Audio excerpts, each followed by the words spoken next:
आजचा दुसरा दिवस आपल्या बाप्पाचा। गणपतीचे हे 2 दिवस कधी निघून जातात ते समजत नाही। कालचा पण पहिला दिवस कसा गेला काही समजलं नाही। सगळे आनंदी होते, उत्साह होता सगळ्यांमध्ये। आणि मग आज दुसरा दिवस पण आला आहे विसर्जनाचा। तर हे 1.5 दिवस न कसे निघतात कोणालाच समजत नाही। सगळे सोबत असतात, धमाल असते सगळी।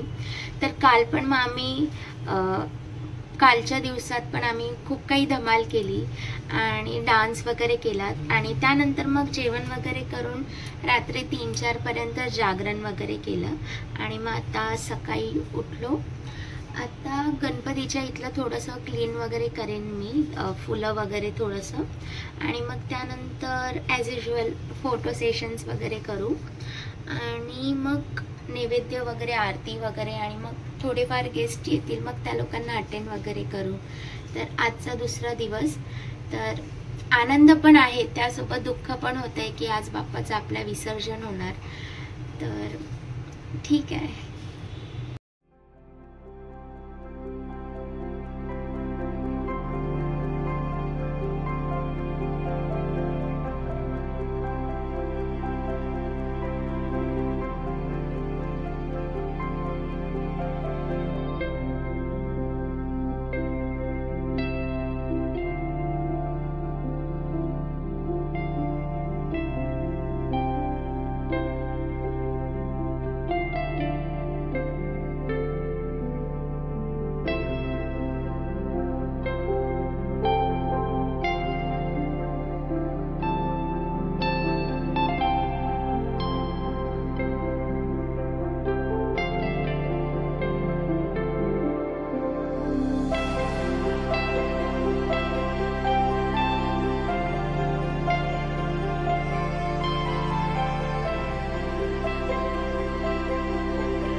तुझी काय फीलिंग आहे आता बाप्पांचं आपल्या विसर्जन होणार थोड्याच वेळात? तर ऑब्वियसली खूप हे निराशच वाटते. मी तर तुला बघ आपल्या घरी किती वर्षापासून गणपती बसतो. मी किती वेळा बोलली आपण मिनिमम 5 तरी ठेवूया. असं 1.5 दिवस कधी संपतात ना कळत नाही. म्हणजे काल आले म्हणजे काल परवा रात्री ठीक आहे कालच पकड, कारण की सगळं ते स्थापना वगैरे सकाळी होते. पण आता आमची फॅमिली माहित नाही का 5 दिवस 5 दिवस ठेवायला प्रॉब्लेम नाही आहे. कारण आता 5 दिवस जर ठेवलं तर सतत तिथे कोणी ना कोणी असावं लागतं. आणि जर आपल्याकडनं काही झालं नाही प्रॉपर तर ते पण एक चूक असल्यासारखं होतं.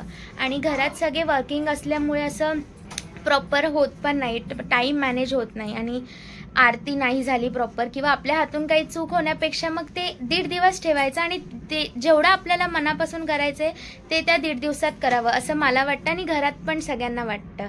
ते एक असतं ते इमोशनल अटॅच असतं की 5 दिवस असायला पाहिजे, 7 दिवस सगळ्यांसारखा. पण ठीक आहे, आपण 1.5 दिवसात पण तेवढीच मजा करतो. एक कुठले ना कुठे तर सगळे 5 दिवसाच्या वेळेस पण इमोशनल होतातच सगळे. सगळ्यांना बाप्पासोबत अटॅचमेंटच सगळ्यांचं वेगळं असतं. आणि ठीक आहे, आम्हाला 2 दिवस 2च पकड मजा केली आम्ही खूप. हो, बाकी पुढच्या वेळेस परत लवकर येतील बाप्पा. येस लवकरच येणार. ओम शांती शांती शांती. ओम नमस्ते गणपतये. त्वमेव प्रत्यक्षं तत्त्वमसि. त्वमेव केवलं कर्तासि. त्वमेव केवलं धर्तासि. त्वमेव केवलं हर्तासि. त्वमेव सर्वं कल्विदं ब्रह्मासि. त्वं साक्षादात्मासि नित्यं. त्वं भृतं वच्मि सत्यं वच्मि. अवत्वामाम् अववक्तारम् अवश्रोतारम् अवदातारम् अवधातारम् अवानुचाम अवशिष्यम् अवपश्चातात् अवपुरस्तात् अवउत्तरातात् अवदक्षिणातात् अवचोद्वातात् अवाधरातात्. सर्वतो मां पाहि पाहि समन्तात्. त्वं वाग्मयस्त्वं चिन्मया. त्वं वाग्मयस्त्वं ब्रह्ममया. त्वं सच्चिदानन्दादित्योऽसि. त्वं प्रत्यक्षं ब्रह्मासि. त्वं ज्ञानमयो विज्ञानमयोऽसि. सर्वं जगदिदं त्वत्तो जायते. सर्वं जगदिदं त्वत्वशिष्टति. सर्वं जगदिदं त्वयि लयमेष्टति. सर्वं जगदिदं त्वयि प्रत्येति. त्वं भूमिरापो नलो नीलो नभः. त्वं चत्वारि वाक्पदानि. त्वं गुणत्रयातीतः. त्वं अवस्थत्रयातीतः. त्वं देहत्रयातीतः. त्वं कालत्रयातीतः. त्वं मूलाधारसितोऽसि नित्यं. त्वं शक्तित्रयात्मकः. त्वां योगिनो ध्यायन्ति नित्यं.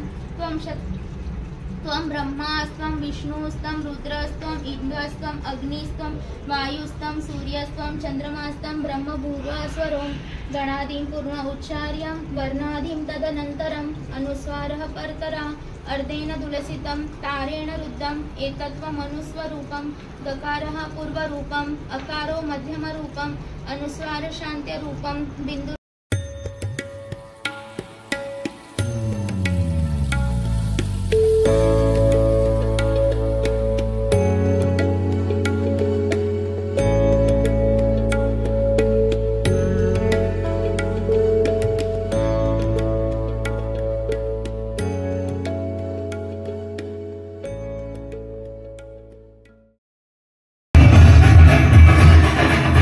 गणपती बाप्पा मोरया.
गणपती विसर्जनाला.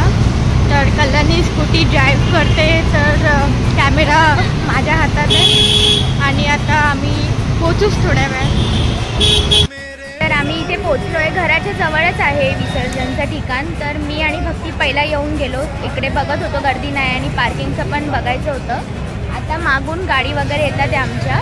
तर आता थोड्याच वेळात आपल्या बाप्पाचं विसर्जन होणार आहे आणि विसर्जनचं पण मी ट्राय करीन शूट करायचं, कारण की इथे अलाव नाही करत.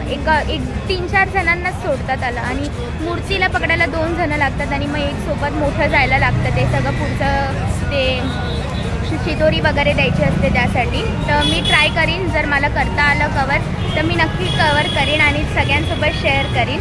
तर स्टे ट्यून.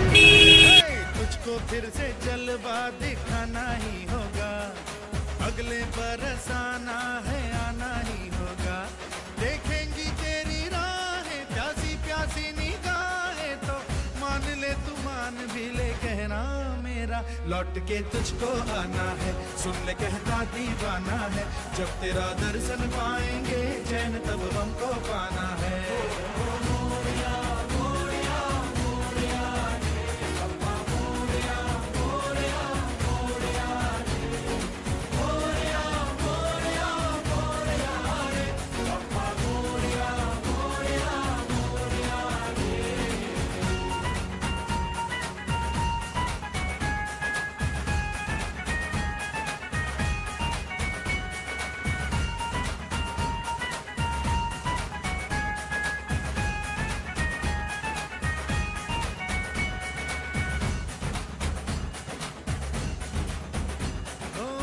खुशियों के दिन हो के गम का जमाना, दिल बस लेता है नाम तेरा,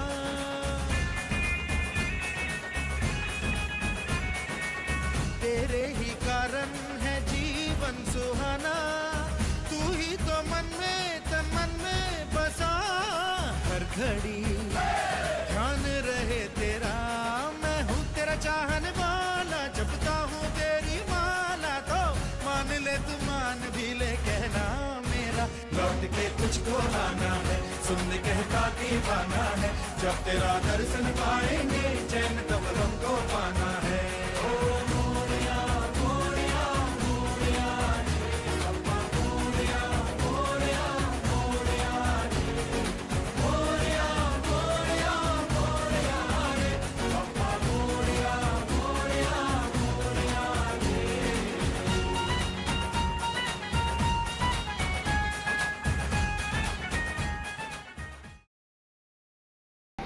तर गणपती बाप्पाचं विसर्जन करून घरी आलो आणि मग त्यानंतर शेवटची आरती पण करून झाली आणि आत्ता जस्ट आमचं जेवण झालं आणि दरवर्षीप्रमाणे आम्ही आत्ता लालबागला जायला निघतो आहे.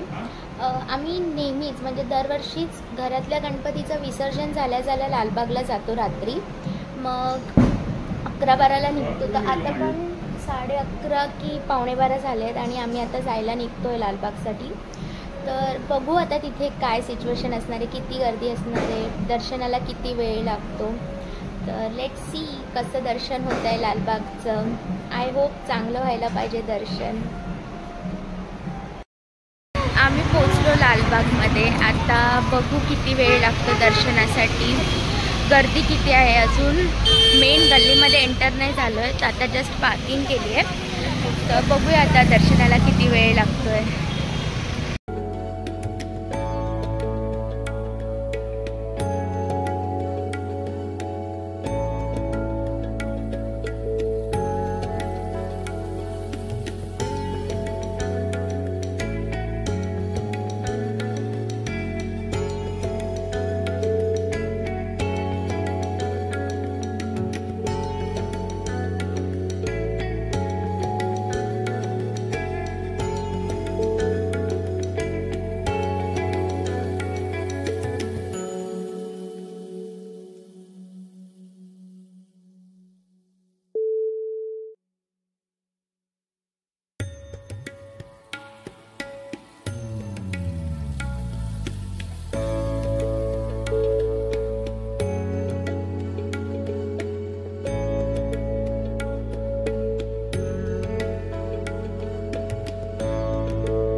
दोन्ही पण बाप्पांचं दर्शन झालं, म्हणजेच लालबागच्या राजाचं आणि आपल्या मुंबईच्या राजा दोघांचं अप्रतिम दर्शन झालं.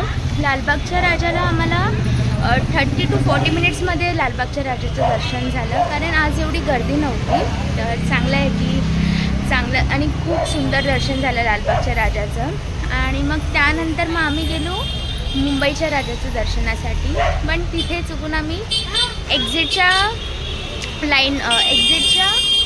गल्लीमध्ये घुसून गेलो. तर तिथे आधी अलाव नाही केला आम्हाला, पण मग तिथे एक व्हॉलेंटियर होता, चांगला होता तो. त्याला थोडं आम्ही बोलून म्हणजे दीदीने कन्व्हिन्स केलं त्याला बोलून की दादा आता जाऊ द्या, आता परत त्या साईडला जाऊन एवढं लाईनीतून जाण्यापेक्षा आता तुम्ही सोडून द्या.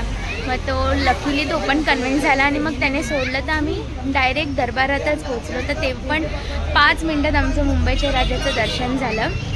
तर ती एक चांगली गोष्ट होती आणि दोघं पण मूर्तींना बघून खूप प्रसन्न वाटलं. आणि लगेच दुसऱ्या दिवशी मग डेकोरेशन सगळं काढायला घेतलं आणि मग हॉल वगैरे क्लीन केला.